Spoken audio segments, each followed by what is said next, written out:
দেশ এবং দেশের বাহিরে যত মুসলিম ভাই বোন রয়েছেন সবার প্রতি রইল আমার সশ্রদ্ধ সালাম, এবং অন্যান্য ধর্মাবলম্বী যে ভাই বোন রয়েছেন সবার প্রতি রইল আমার বিনম্র শ্রদ্ধা ও প্রীতি। পৃথিবী আছে ক্রান্তি লগ্নে, যখন হাজারো অন্যায় ঘটছে কিন্তু মানুষ চুপচাপ, কেউ কিছু বলছে না, কেউ কিছু করছে না। অন্যায়ের প্রতিবাদ করলেই আপনি সাম্রাজ্যবাদীদের শত্রুতে পরিণত হবেন, অর্থ হারাবেন, ক্ষমতা হারাবেন। খুব খারাপ অবস্থা আর কি। আমরা যদি বর্তমান বিশ্বের অবস্থা দেখি, গাজায় নির্বিচারে মানুষকে বোমা মেরে হত্যা করা হয়েছে, যেখানে নারী, শিশু, ঘর বাড়ি, মসজিদ, হাসপাতাল, বিশ্ববিদ্যালয়, যত প্রতিষ্ঠান আছে সবকিছু একবারে মাটিতে মিশিয়ে দেওয়া হয়েছে। কিন্তু সেখানেও বিশ্ববাসী পদক্ষেপ নিল। যারা বিশ্বকে নিয়ন্ত্রণ করে তারা সবাই চুপ।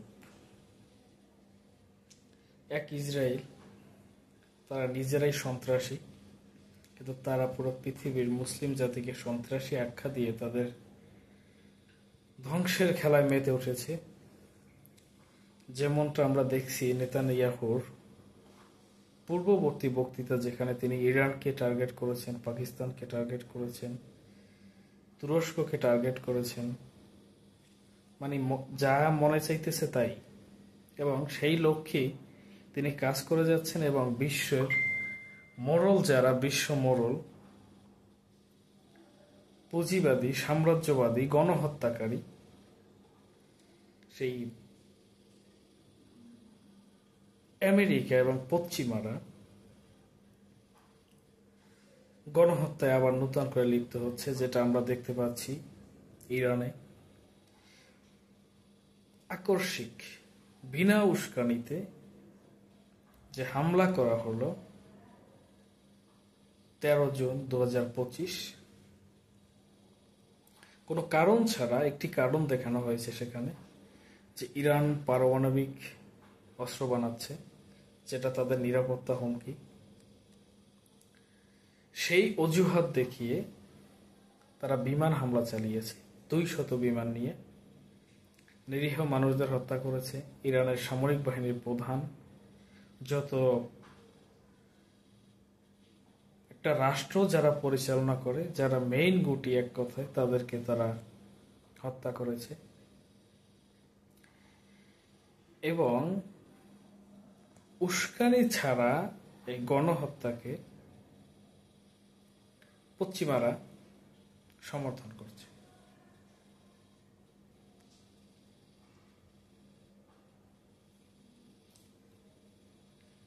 তারা গ্রেট ইসরায়েল বাস্তবায়নের পক্ষে যেটা যেটা করা দরকার তারা তাই করছে।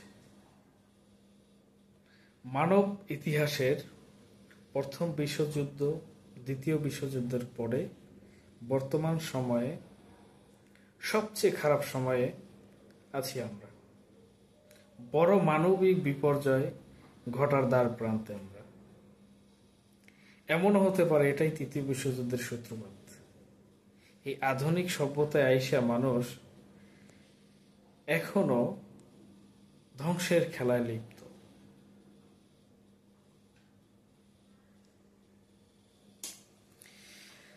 যারাই পশ্চিমাদের বিরুদ্ধে বা বিরুদ্ধে না, আপনি যদি স্বাধীনভাবে কোনো কিছু করতে চান, আপনার দেশের জন্য উন্নতির শিখরে পৌঁছানোর সময় যখন আপনি যাবেন, তখনই তারা সবচেয়ে বাধা হয়ে দাঁড়াবে। তারা নির্বিচারে হত্যা করবে, শাসন ব্যবস্থা পাল্টিয়ে দেবে, পুরো রাষ্ট্রকে ধ্বংস না করা অবধি তারা থামবে না। যেটা আমরা দেখতে পাচ্ছি লিবিয়াতে। লিবিয়ার অবস্থান কি ছিল বিগত বছরে, এবং বর্তমান সময়ে তারা কোন পর্যায়ে আছে, সেটা যদি আমরা বিচার বিশ্লেষণ করি, সেক্ষেত্রে তারা কি চায় এবং কি করছে, ভবিষ্যতে কি করতে পারে, সবকিছুই আমরা পরিষ্কার দেখতে পাচ্ছি। আফ্রিকা মহাদেশকে তারা এখনো এই যুগে এসেও ঔপনিবেশিক বানিয়ে রেখেছে। ফ্রান্স, বুরকিনা ফাসো, অন্যান্য কান্ট্রি থেকে তারা মূল্যবান খনিজ সম্পদ আরোহণ করছে এবং তাদেরকে সেই অনুপাতে কিছুই দিচ্ছে না। কোনো সরকার যদি এর বিরুদ্ধে পদক্ষেপ নেয়, সেই সরকারের পতন করছে তারা। বিভিন্ন সিস্টেমে, কূটকৌশলে মানুষকে উস্কে দিয়ে, সন্ত্রাসবাদের তকমা দিয়ে সারা বিশ্বকে তারা ধ্বংস করছে তাদের আধিপত্য বজায় রাখার জন্য। আজকে মধ্যপ্রাচ্যের সব রাষ্ট্রে কি তারা বশীভূত করতে পেরেছে, শুধু ইরান ছাড়া। শুধু ইরানকে তারা বশীভূত করতে পারেনি এবং সেই চেষ্টাটাই তারা করছে। মধ্যপ্রাচ্য যার অধীন বিশ্বে তার নেতৃত্বই অটল চলবে এবং মধ্যপ্রাচ্য যতদিন কন্ট্রোলে থাকবে ততদিনে সে অনেক শক্তিশালী হবে এবং তার পতন করানো অন্যান্য দেশের পক্ষে সম্ভব হবে না, যেটা আমরা দেখছি বিগত বছরে। আপনি জর্ডান বলেন, ইরাক বলেন, সৌদি আরব, আমিরাত, কুয়েত, সব রাষ্ট্রগুলোই তাদের বশীভূত হয়েছে। মিশর তাদের বশীভূত।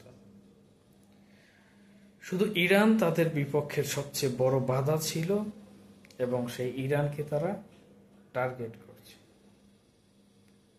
কতটা সফল হয়েছে বা কতটা সফল হবে সেটাই দেখার বিষয়।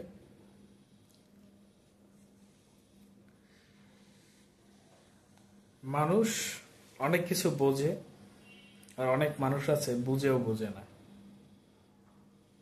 প্রকাশ্যে একটা রাষ্ট্র কিভাবে অন্য রাষ্ট্রে বিপক্ষে তাদের ধ্বংস করার জন্য হুমকি দিতে পারে এবং সেটাকে পশ্চিমা দুনিয়া, পশ্চিমা বিশ্ব কিভাবে অন্ধ সমর্থন করতে পারে। বর্তমানে আমরা যেটা দেখছি, শিয়া সুন্নি, এটা নিয়ে অনেক সোশ্যাল মিডিয়াতে একবারে তোলপাড় অবস্থা। কেউ শিয়া বলে তাদের উল্টা করছেন, বিপরীত দিকে ধাবিত হচ্ছেন তাদের বিপক্ষে। আবার কেউ এটাও বলছেন, এটা ভালো দিক, যে আমেরিকা এবং ইসরায়েলের চেয়ে ইরানকে সাপোর্ট করা নৈতিক দায়িত্ব, কারণ এই দুই রাষ্ট্রই গণহত্যাকারী। নেতানিয়াহু তার ক্ষমতাকে দীর্ঘস্থায়ী করার জন্য ফিলিস্তিনে গাজার গণহত্যা থেকে মানুষের মনোযোগ অন্যদিকে ধাবিত করার জন্য তিনি ইরানে এই কাণ্ড ঘটিয়েছেন। আর একটা অবাক করার বিষয়, মার্কিন প্রেসিডেন্ট যারা পুরো বিশ্বের নেতৃত্ব দেয়, তিনি ইরানকে বলছেন আত্মসমর্পণ করতে। কোন জাতি, বিশেষ করে পারস্য সাম্রাজ্যের উত্তরসূরি পার্সিয়ান তথা বর্তমান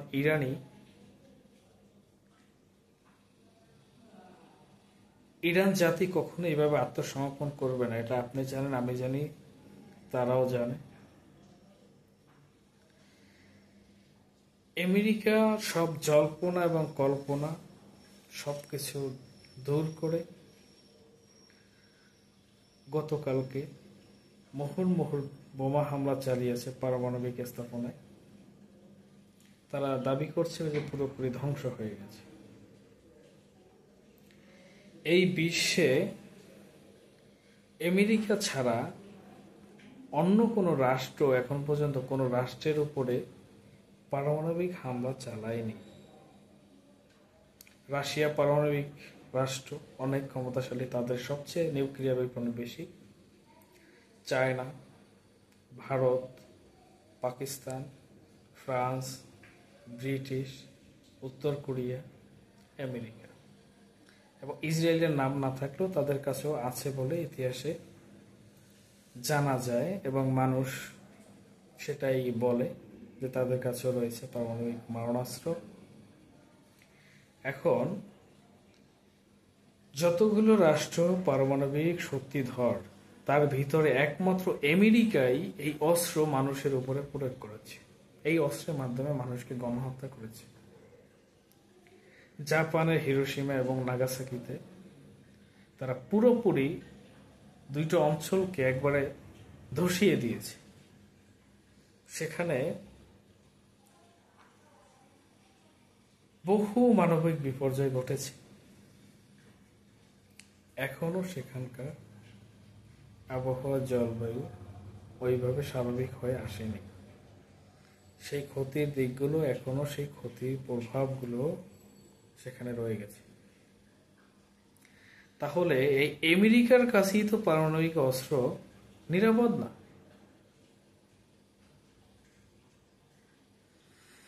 বিশ্বে যদি পারমাণবিক অস্ত্র থাকে প্রতিটা রাষ্ট্রের কাছেই থাকা উচিত, নয়তো কারো কাছেই থাকা উচিত না, কারো কাছেই থাকা উচিত না। তারা আমাদেরকে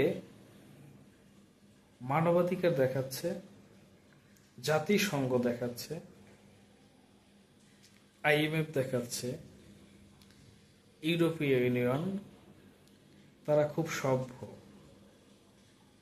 তারা মানুষের অধিকার নিয়ে সোচ্চার, কিন্তু তারাই সবচেয়ে গণহত্যায় জড়িত। মার্কিন ইতিহাসের শুরু থেকে এখন পর্যন্ত আপনি যদি দেখেন, সুপার পাওয়ার হওয়ার পর থেকে কতগুলো দেশে তারা যুদ্ধ পরিচালনা করছে এবং তারা ইসরায়েলকে অন্ধ সমর্থন দিয়ে যাচ্ছে।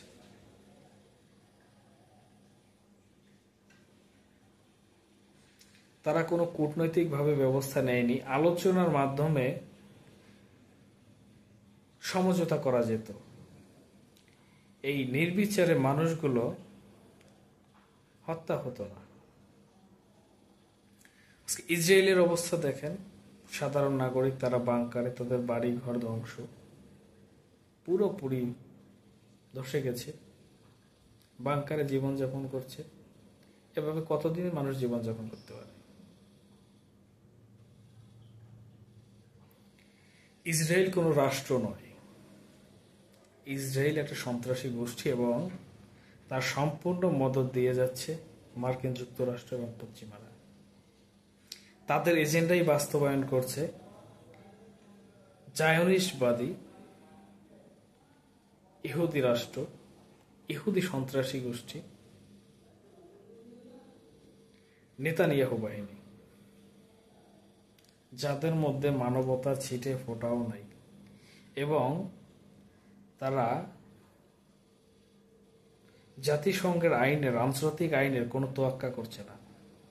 তারা বারবারই আইনের বিরুদ্ধে গিয়ে বিভিন্ন পদক্ষেপ নিচ্ছে এবং সেটাকে মদত দিয়ে যাচ্ছে পশ্চিমা শক্তি,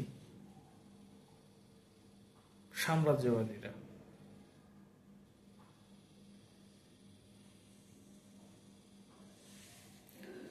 তারা ইরাকের কি অবস্থা করেছে? ইরাকে কি শান্তি ফিরেছে এখনো? তারা আফগানিস্তানকে ধসিয়ে দিয়েছে। সেই আমেরিকা ভিয়েতনামে কি করেছিল মানুষ কি ভুলে গেছে? ভিয়েতনামের এমন কোনো অংশ নাই যেখানে বোমা ফেলেনি তারা। তারা কি পেয়েছে? পরাজয়।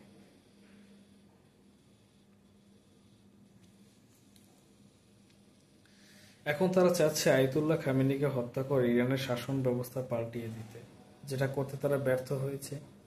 তাদের মূল টার্গেট ছিল ইরানে হামলা করে ইরানের মানুষকে ভয় দেখিয়ে আয়াতুল্লাহ খামেনির পতন ঘটানো। সামরিক বাহিনীর কমান্ডারদের মেরে সামরিক বাহিনীর ভিতরে বিশৃঙ্খলা তৈরি করা, রাষ্ট্রের মধ্যে বিশৃঙ্খলা তৈরি করা।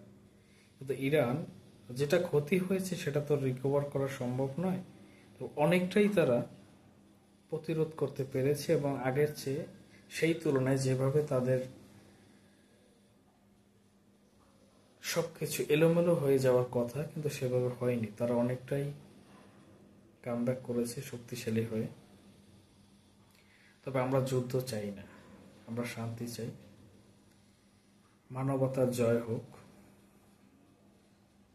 যুদ্ধ বন্ধ হোক, পৃথিবীর প্রতিটা মানুষ সে যে ধর্মের হোক শান্তিপূর্ণভাবে পৃথিবীতে জীবনযাপন করুক, এটাই আমাদের চাওয়া এবং এটাই আমরা পেতে চাই।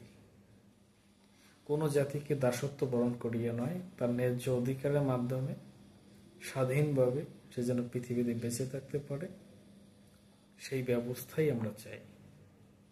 সবাই ভালো থাকবেন। আজকে এই পর্যন্তই। আসসালামু আলাইকুম। আমার ইউটিউব এবং ফেসবুক পেজের লিঙ্ক দেওয়া থাকবে। আমার কথা বা যে কথাগুলো বললাম যদি ভালো লাগে ফেসবুক এবং ইউটিউবের সাথে সংযুক্ত হবেন। বিভিন্ন বিষয়ে, বিভিন্ন বৈশ্বিক বিষয় নিয়ে আপনাদের সামনে আমি আবার হাজির হব। সেই পর্যন্ত সবার জন্য শুভকামনা, আমার জন্য দোয়া করবেন। আসসালামু আলাইকুম।